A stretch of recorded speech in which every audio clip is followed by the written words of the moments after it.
Bonsoir. Étant passionné des lieux chargés d'histoire, Europe Urbex a décidé aujourd'hui de vous faire découvrir les lieux les plus maudits que l'on retrouve en France et dans toute l'Europe. Dans ces lieux se sont déroulés des faits réels il y a bien longtemps. Nous allons donc commencer ce premier épisode avec un lieu magique et insolite. Ce lieu, c'est un château falaise situé en Dordogne et c'est le seul château falaise intact en France à l'heure actuelle. De plus, il est unique parce qu'à l'époque a régné le seigneur de Reignac ou le bouc de Reignac. Alors d'après nos recherches, ce lieu il existe depuis la préhistoire, environ il y a 20 000 ans. À l'époque, il servait d'abri contre le froid et au Moyen-Âge, il a été transformé en château falaise. Ce château, il comporte des pièces de partout. Il y a plein de salles, aériennes, souterraines, des salons, des caves et même une chapelle. Pourquoi ce lieu est-il un endroit maudit ?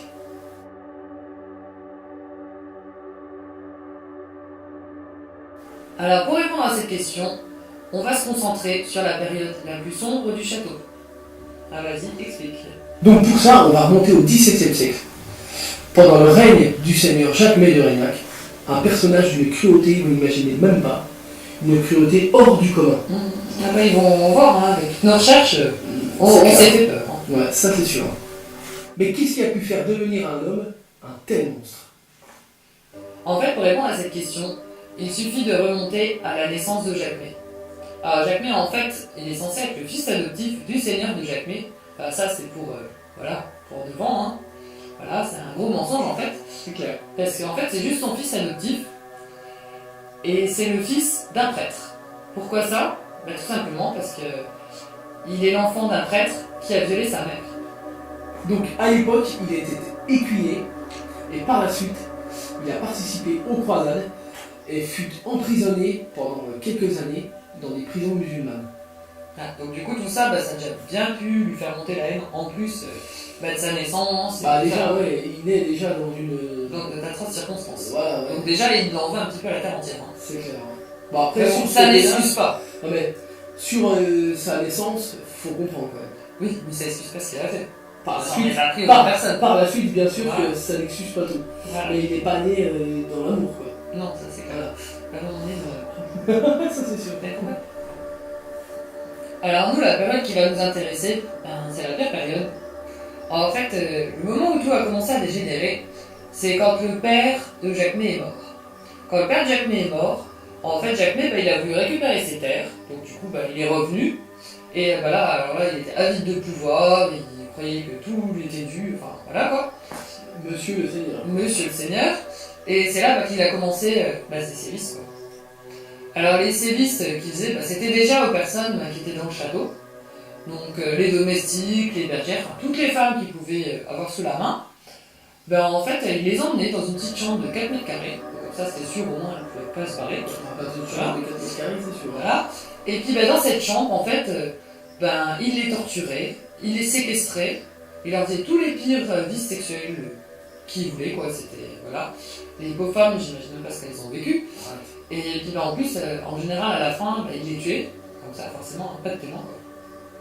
Voilà l'horrible personnage. Alors, je sais pas si vous imaginez ce qu'il a fait, mais c'est quand même horrible. Mais ne vous inquiétez pas, on va vous raconter ça en détail, parce que là, il y a du détail croustillant. Et en plus, quand il pouvait pas assouvir ses fantasmes dans le château, parce que forcément, une fois qu'il était passé sur toutes les bergères domestiques, il avait peut-être marre, il était dans cette chose. Ça, il avait personne. Donc du coup, il avait une vie cool, parce qu'il avait des chevaliers à ses ordres. Donc du coup, en fait, les chevaliers, il les envoyait chercher les femmes qui étaient aux alentours, puis les chevaliers, il lui ramenait des femmes, un petit peu tout le temps, pour assouvir ses fantasmes. Donc en plus de ça, le bouc, il violait des femmes, il les torturait, tout un tas d'atrocités, mais il faisait ça également aux hommes aussi. Il les torturait et il les tuait. Le viol, on ne sait pas trop. Après, vu comment il était tordu, on ne sait jamais encore. Donc, il faut savoir que ce mec était complètement malade.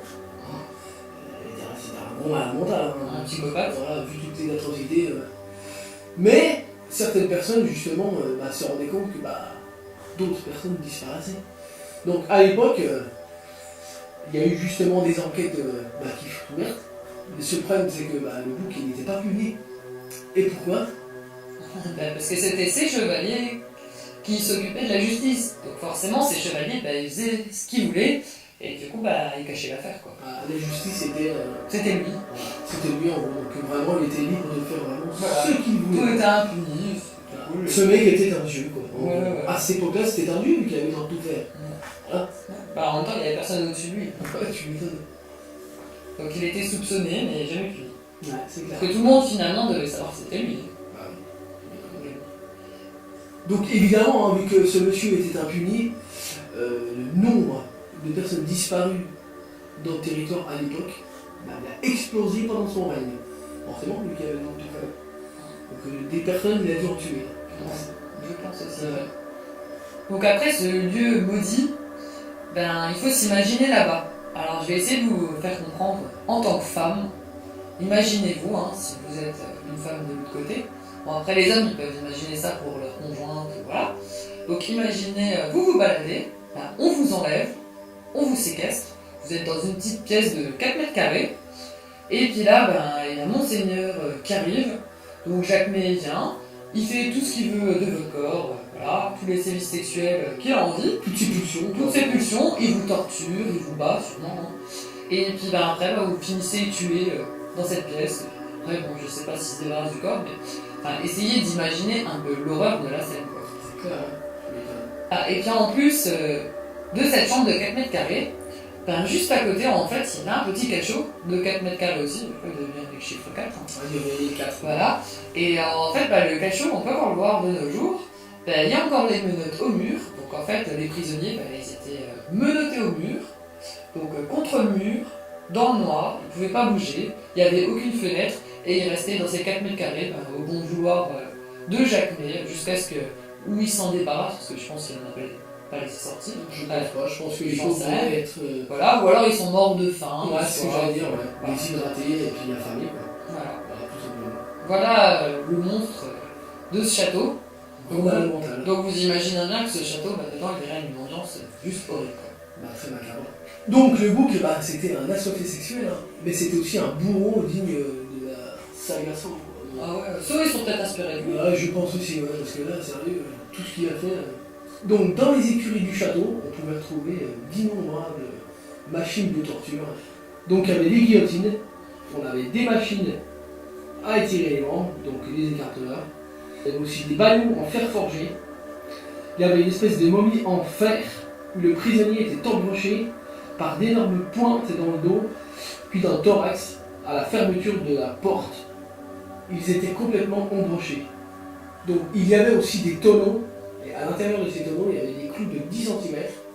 Et il prenait une personne qui voulait, il l'enfermait dedans, et il la faisait rouler sur une distance inconnue. Voilà. Non, c'est pas. Donc il avait également un chaudron, où pareil, ou plusieurs, où il mettait n'importe quelle personne de son choix, ceux qui voulaient vraiment, il prenait vraiment les personnes qui voulaient pas. Il les mettait dedans, il les faisait bouillir jusqu'à l'os. Évidemment, je sais pas si vous imaginez de se faire ébouillanter vivant.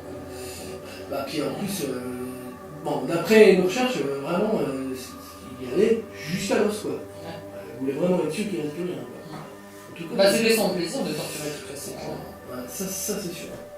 Donc sinon, il y avait encore plein de choses. On avait des sièges à garrotter, des presses à crâne, et enfin, le dernier, le pire, la chaise d'inquisition.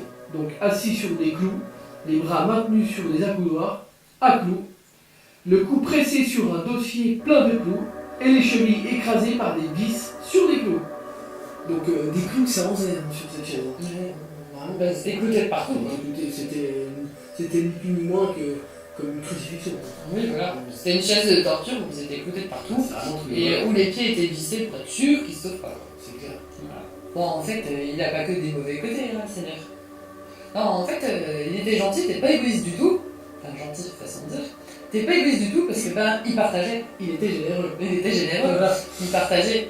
En fait, le plus horrible de tout encore, c'est que les femmes qui kidnappaient et à qui il faisait subir des sévices sexuels, ben il les partageait. Alors ses fils, ses valets, peut-être ses chevaliers, enfin tous ceux qui avaient envie, ben ils pouvaient aussi venir profiter des femmes qu'il avait capturées.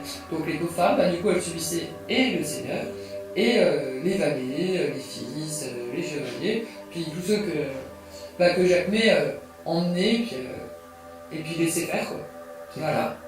Ah oui, il avait des côtés quand même un peu fous. Hein. Le personnage était vraiment. Ah ouais, il était terrible quoi. Il était impressionnant. Ah ouais, il était impressionnant. Alors il y avait encore un autre côté où on peut dire qu'il était dévoué à ses citoyens parce que il s'inquiétait pour tous les maris qui trouvaient une femme qu'ils ne connaissaient pas. Ouais, parce que comme c'était une inconnue, on ne savait pas d'où elle venait, tout ça. Donc en fait, ce qu'il faisait. C'était la nouvelle marchandise. Voilà.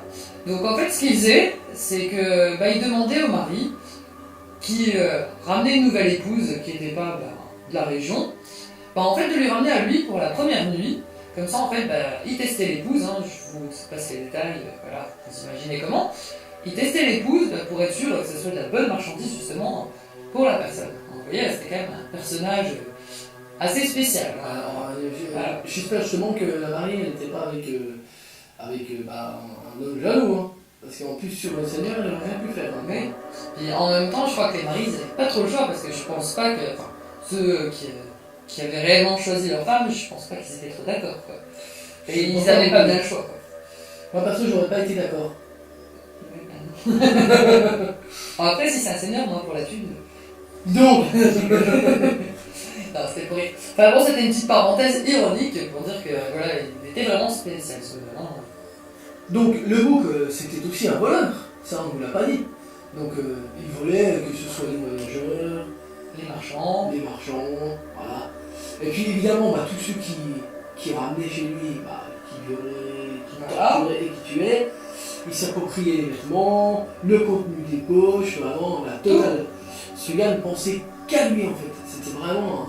il était imbu de sa personne, quoi. Il pensait vraiment qu'à lui, quoi. Il dépouillait tous ceux qui voulaient dépouiller, en fait. C'est ça, hein. Tous ceux qui passaient dans son territoire, il avait tous les droits, quoi. Et pour vous dire encore un truc encore plus horrible, c'est que même il vendait les organes de ses victimes pour la médecine. Donc pour se faire encore plus de pognon. Voilà, donc voilà, un petit peu de sang, un petit peu d'os, quelques cœurs, quelques foies, voilà. Ouais, il s'est éclaté, hein. Voilà, alors on va conclure notre petite vidéo. En fait, je pense que maintenant vous comprenez bien pourquoi on a choisi cet endroit. Parce que ce château, il est vraiment maudit. Le barbare qui a vécu dedans est indescriptible. Aujourd'hui, il y a encore une ambiance pesante dans le château. Il y a des personnes qui y sont allées et qui ont senti l'ambiance macabre. Parce que bon, il y a quand même eu des choses qui sont aussi horribles que des scénarios de films d'horreur, voire pire. Hein.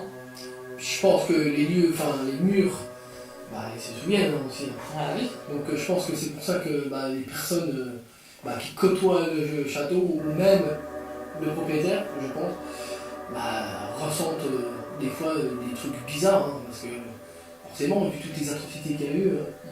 Mais le lieu peut pas rester indemne. Voilà, ouais, je pense que même nous, si on aurait l'occasion un jour d'aller dedans... on essayera d'aller visiter.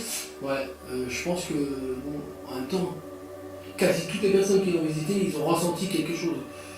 Dans n'importe quelle pièce. Hein, donc, c'est oppressant. Voilà, je pense que il a dû tuer des personnes vraiment dans toutes les pièces. Oui. Enfin bon, à mon avis, les pires pièces, ça doit être la chambre à 4 mètres carrés et quelque chose de 4 mètres carrés. C'est vraiment les deux pièces les pires au niveau ambiance. Puis dans les écuries, vu toutes les autres machines de torture qu'il y avait. Après, je sais pas s'il y a des trucs dans les écuries, mais les machines elles se trouvent là-bas. C'est des outils de torture. Peut-être là ou simplement. C'était son rangement. Ouais, ou alors là où fabriquait ces trucs. Je sais pas. Donc aujourd'hui, comme on a pu vous le dire, certaines personnes ressentent des choses vraiment très bizarres. On parle même peut-être de phénomènes paranormaux. Après nous, on évite trop de rentrer dans le sujet du paranormal, c'est pas notre truc, voilà. Voilà. Après, nous, c'est vraiment les lieux. Voilà. On n'exclut pas cette possibilité, voilà. Après, à vous de croire ou pas, mais on parlerait de choses. Les gens, après, si vraiment il y a des entités là-bas, ça doit être. Les gens, ils pensent que c'est les entités des victimes. Parce qu'il y en a tellement les âmes, peut-être, qui reviennent et puis qui se manifestent. Ou qui n'arrivent pas à trouver la paix. Bah, en même temps, comment tu peux trouver la paix quand tu l'as comme ça, quand tu montres comme ça c'est un petit peu compliqué. C'est un petit Enfin peu bon, chaud. bref, on n'est pas là pour parler de paranormal. Ouais. Nous, on voulait vraiment faire une vidéo sur un lieu maudit, donc on a choisi celui-là pour cette vidéo. Donc, premier épisode des lieux maudits terminé. On espère qu'il vous aura plu. Donc, si c'est le cas, n'hésitez pas à vous abonner et à mettre le petit pouce bleu. Et sur ce, On vous dit à bientôt pour un nouvel Urbex ou pour un nouvel épisode sur les lieux maudits. Bye! bye!